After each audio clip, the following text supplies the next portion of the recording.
বয়সভিত্তিক পাইপলাইন নাকি খুবই শক্তিশালী, কিন্তু এর ভেতরে তাকালে আপনি দেখবেন শুধুই পচন আর শুধুই গলদ। প্রথমে আসা যাক বয়স জালিয়াতি নিয়ে।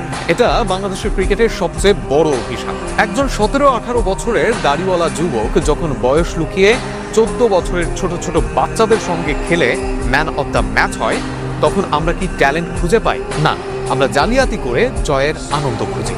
আমরা আসলে ওই ছোট বাচ্চাগুলোর আত্মবিশ্বাস সেখানেই খুন করে ফেলি। আর ঘরোয়া লীগ, ওটা তো ক্রিকেটের মাঠ নয়, ওটা আম্পায়ার আর ক্লাব পলিটিক্সের একটা বড়সড় আড্ডা। ম্যাচ শুরু হওয়ার আগেই যখন ড্রেসিং রুমে ঠিক হয়ে যায় কে জিতবে আর কে হারবে, তখন একজন সৎ ক্রিকেটারের স্কিল নিয়ে লড়াই করাটা কি স্রেফ বোকামি নয়?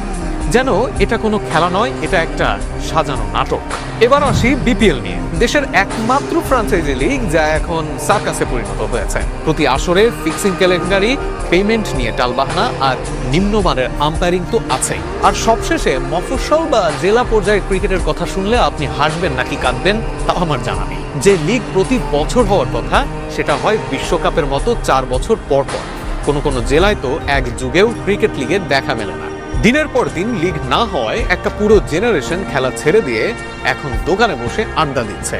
আর যখন দল গঠন হয়, তখন পারফরমেন্স নয়, আপনার পকেটে কত টাকা আর মাথায় কার হাত আছে সেটাই বড় হয়ে দাঁড়ায়। আমরা টেলিভিশনের পর্দায় সাকিব তামিমের কোটি টাকার বিজ্ঞাপন আর গ্ল্যামার দেখে হাততালি দিই, কিন্তু তারা তো মাত্র 1%। বাকি 99% ছেলের ভাগ্যে কি জোটে সেই খবর কি কেউ রাখে? একটু কল্পনা করুন 25 বছর বয়সী সেই তরুণটির কথা, যার সমবয়সীরা তখন গ্র্যাজুয়েশন শেষ করে বিসিএস বা কর্পোরেট জবে ঢুকছে।